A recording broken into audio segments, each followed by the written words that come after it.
किस तरह से 84 लाख योनियों में नहीं जाती, बल्कि केवल 84 जन्म लेती है एक कल्प में, 5000 साल के कल्प में। और किस तरह से आत्माएं, मनुष्य की आत्मा हमेशा मनुष्य में ही जाती है।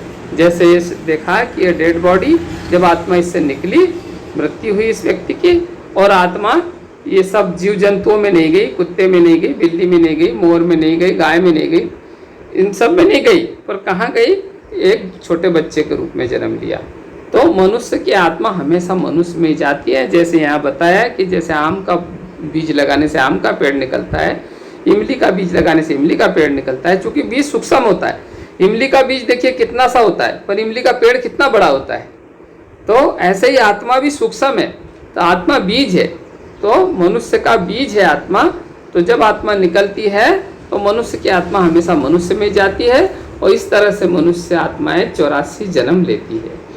तो इसी में उसको पाप पुण्य की सजा मिलती है। तो कई लोगों का ये तर्क है कि मनुष्य को सजा यदि मिलना है तो भाई उसको इसीलिए, तो कोई यदि बुरा काम करेगा तो उसको कुत्ते की योनि मिल जाएगी, कोई बुरा काम करेगा तो उसको सुअर या गधे की योनि मिल जाएगी, उसको बैल की योनि मिल जाएगी, उसको और जानवरों की योनि मिल जाएगी। अरे बुरा काम करने से वैसा बनाने की क्या ज़रूरत है? बुरा काम करने वालों को तो महसूस था, तो बुरा होके उसी जन्म में उसी रूप में होगी ना। संसार में देखिए यदि कोई बुरा काम करता है तो उसको सजा कैसे देती है सरकार? सरकार का भी नियम क्या है? यदि किसी आदमी ने समाज में उत्पात मचाया, कुछ असामाजिक कार्य किया, तो क्या सजा देते हैं? कि उसको बहिष्कार कर देते हैं, उसको उसकी आज़ादी छीन लेते हैं, उसको एक काल कोठरी में बंद कर देते हैं। तो इस तरह से ही उसको सजा दी जाती है। तो परमात्मा भी हमें यदि सजा ही देना होगा उसको, तो मनुष्य को मनुष्य के रूप में ही देगा। तो मनुष्य के रूप में रहते हुए ही, मनुष्य की योनि में रहते ही यदि आपको बहुत सारे पशुतुल्य जीवन हो जाए तो वो भी सजा ही है एक तरह से। तो परमात्मा आकर के हमको ऐसी गहरी ज्ञान देता है कि मनुष्य की आत्मा हमेशा मनुष्य में ही जाती है, वो कुत्ता बिल्ली इत्यादि में नहीं जाती है। तो इस तरह से एक तो ये बात हो गई। सुनाई दे रहा है सबको? बार बार बंद हो रहा है, फिर डाटा वाला प्रॉब्लम आ रहा है लग रहा है।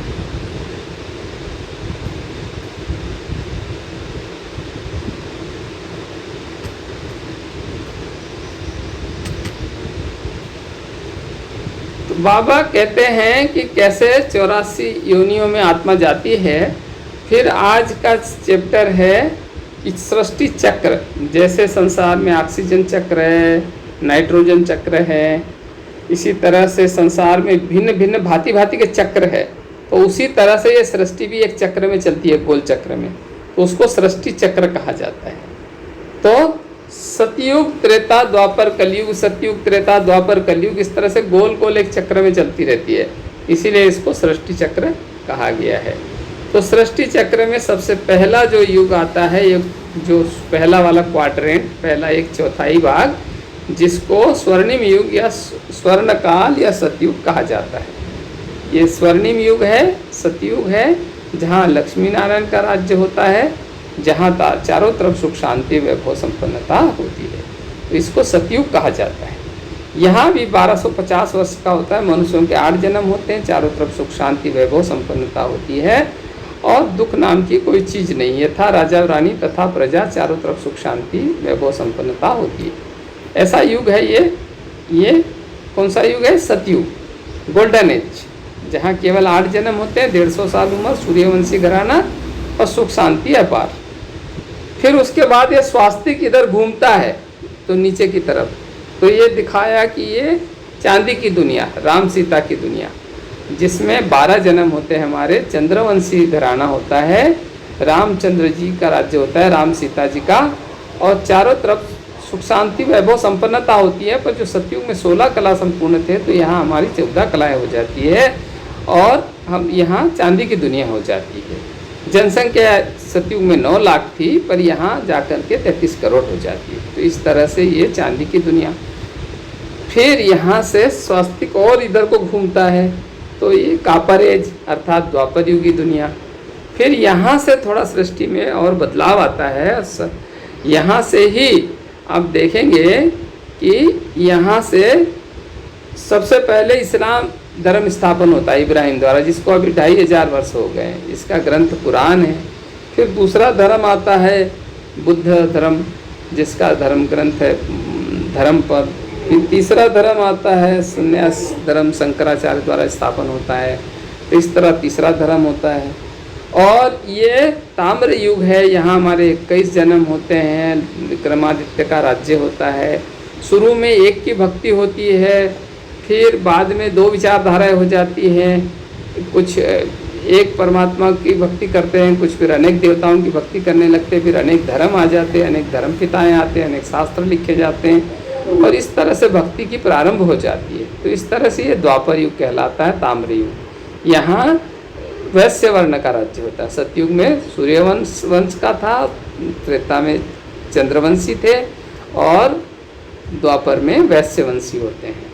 फिर इसके बाद ये 21 जन्म लेने के बाद हमारी आत्मा आती है। ये काला, ये कलह कलेश का युग। ये स्वास्तिक ऊपर की तरफ घूमता है, और ये चौथा हिस्सा आता है जिसको कलयुग कहा जाता है। कलह कलेश का युग, जहाँ चारों तरफ दुख अशांति का वातावरण होता है, और जहाँ और अनेक धर्म आ जाते हैं। फिर ईसाई धर्म आ जाता है, जिसके धर्म पिता ईसा मसीह है, जिसका ग्रंथ बाइबिल है, जिसको अब लगभग 2000 वर्ष हुए आए हुए।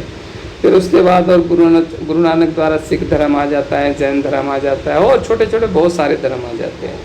और इस तरह से ये सृष्टि चक्र फिर यहाँ दिखा रहे। थोड़ा सा समय इसको कंप्लीट होने में बचा है, दोनों कांटों के बीच में थोड़ा सा समय। ये लगभग 100 साल का होता है, जिसको संगम युग कहा जाता है, पुरुषोत्तम संगम युग। इसको डायमंड एज कहते हैं। तो ये कलयुग जो कलह कलेश का युग था, जहाँ दुख अशांति है, मृत्यु लोक है, मनुष्य दुखी अशांत है, भगवान को पुकारते हैं। फिर भगवान इस सब मनुष्यों की पुकार सुन के पतित पावन आओ आओ करते हैं। तो फिर पतित पावन परमात्मा आता है मनुष्यों को इस पतित दुनिया को पावन सतयुग की दुनिया बनाने के लिए। तो यही वो समय है जो इसको मैचिंग एज या पुरुषोत्तम संगम युग कहा जाता है। यहाँ ही मनुष्य आकर पुरुषोत्तम बनते हैं, श्रेष्ठ बनते हैं, और फिर ये सृष्टि चक्र इस तरह से पूरा हो जाता है। इसमें चारों युग कंप्लीट हो जाते हैं। तो इस तरह से ये सृष्टि चक्र निरंतर चलता रहता है 5000 साल में। सतयुग, त्रेता, द्वापर, कलयुग, सतयुग, त्रेता, द्वापर, कलयुग।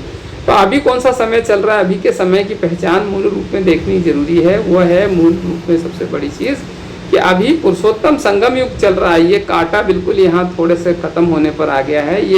ये कलयुग की दुनिया समाप्त हो रही है, और ये सोने की स्वर्णिम दुनिया, देवताओं की दुनिया आने को तैयार है।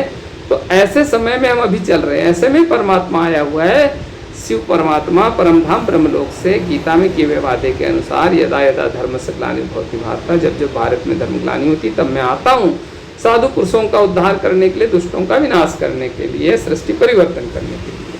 तो अभी परमात्मा कहता है तुम सभी देह सहित सर्वधर्मान परित्यज्य माम एकम शरणम व्रज। तुम देह सहित देह के सर्व धर्मों को त्याग कर, सबको भूल कर मेरी शरण आ जाओ, तो मैं तुम्हें सारे तुम्हारे पापों से, दुखों से छुड़ा दूंगा, और तुम्हें मुक्त करके देवता बना दूंगा। तो अभी कौन सा समय चल रहा है, पुरुषोत्तम संगम युग, डायमंड एज। और ऐसे डायमंड एज के समय में आज के मुरली में भी परमात्मा ने कहा है कि 1 सेकंड का समय भी गवाना 1 वर्ष गवाने जैसा है। कि सतयुग त्रेता का 1 वर्ष का भाग्य गवाना है, 1 सेकंड गवाना। तो इसलिए ये डायमंड एज है, ये सिरे तुल्य जन्म है, और इस जन्म को कौड़ी बदले या इस जन्म को व्यर्थ में गवाना नहीं है। तो इसलिए हमको परमात्मा को निरंतर याद करना है, अपने आत्मा के संस्कारों को पावन पवित्र बनाना है, हमें संस्कार परिवर्तन कर संसार परिवर्तन करना है, मनुष्य से देवता बनना है। तो ये समय चल रहा है। तो इसीलिए परमात्मा इस समय आए हैं और हमको पावन बना रहे हैं। तो आज का हमारा चैप्टर क्या था, ये चौथा चैप्टर था। और क्या चैप्टर था, सृष्टि चक्र। तो सृष्टि चक्र जो स्वास्तिक हर शुभ अवसर पे बनाते हैं ना, वो सृष्टि चक्र के घूमने को दर्शाता है। किस तरह से सतयुग के बाद त्रेता, त्रेता के बाद द्वापर, द्वापर के बाद कलयुग, और कलयुग के बाद फिर सतयुग आता है। ये पूरा एक चक्कर। तो जैसे घड़ी में भी 12 घंटे के बाद घड़ी का कांटा फिर उसी जगह पे आ जाता है ना, तो वैसे ही ये सृष्टि भी 5000 साल में ये पूरा एक चक्कर पूरा हो जाता है सृष्टि का। ये एक कल्प का चक्र है। एक कल्प 5000 वर्ष का होता है, जिसमें 4 युग होते हैं, सतयुग, त्रेता, द्वापर, कलयुग। हर एक युग 1250 वर्ष का, 1250, 1250, 1250 मिला के 5000 वर्ष, टोटल 5000 वर्ष का एक चक्कर है। और जैसे ये चक्र में सृष्टि चलती है ना, तो आप समझ सकते हैं कि जैसे कल यदि इतने बजे, आज जितने बजे हैं, यदि 5 अभी बजे हैं, तो कल फिर 5 बजेंगे। तो इसी समय के 5 2 बार बजते हैं, एक सुबह के 5, एक शाम के 5। तो सुबह के 5 12 घंटे बाद बजते हैं, शाम के 5 24 घंटे बाद। तो ये निरंतर चक्र में चलता रहता है। तो जैसे ये रिपीट हुआ ना कि आज जो समय अभी है, कल फिर यही समय इतने ही बजे होगा, तो ऐसे रिपीटेशन होता है ना। तो सृष्टि में भी ये सृष्टि रूपी जो ड्रामा है, ये सृष्टि रूपी जो चक्र है, ये रिपीट होता है। तो इसीलिए इसमें ये पुरुषोत्तम संगम युग ही ऐसा समय है जिसमें परमात्मा धरती पर आते हैं और हम अपना श्रेष्ठ भाग्य बना सकते हैं। तो ये भाग्य बनाने का श्रेष्ठ समय है, इसलिए इसको गंवाना नहीं चाहिए। इसमें प्रति क्षण हर समय हमको परमात्मा की याद के द्वारा उन्नति करनी है और कोई भी विकर्म या पाप कर्म नहीं करना है, ताकि हमारा कहीं कोई भी पाप का भाग्य न बन जाए, विकर्म न हो जाए और हमारा पुण्य का भाग्य इकट्ठा हो। हम बहुत लोगों की शुभकामना लें, बहुत सारे लोगों की दुआएं लें, बहुत सारे लोगों को सुख पहुँचाएँ और बहुतों के काम आए, ताकि हम परोपकारी बन जाए, परमार्थी बन जाए और परमात्मा के प्रिय बन जाए। तो लोक पसंद, प्रभु पसंद और स्वयं पसंद, ये तीनों सर्टिफिकेट जब हमें मिल जाते तभी हम आत्मा महान बन जाते हैं। अच्छा, आज का चैप्टर था सृष्टि चक्र। तो आपने देखा कि सृष्टि चक्र किस तरह चक्र में सतयुग, त्रेता, द्वापर, कलयुग में घूमती रहती है और हर चीज़ 5000 साल बाद रिपीट होती है। तो इसीलिए हम भी अभी मिले हैं 5000 साल बाद, अगले 5000 साल बाद फिर हम इसी समय आपसे मिलेंगे। तो ये सृष्टि चक्र में चलती रहती है और चलती रहेगी। अच्छा, ओम शांति।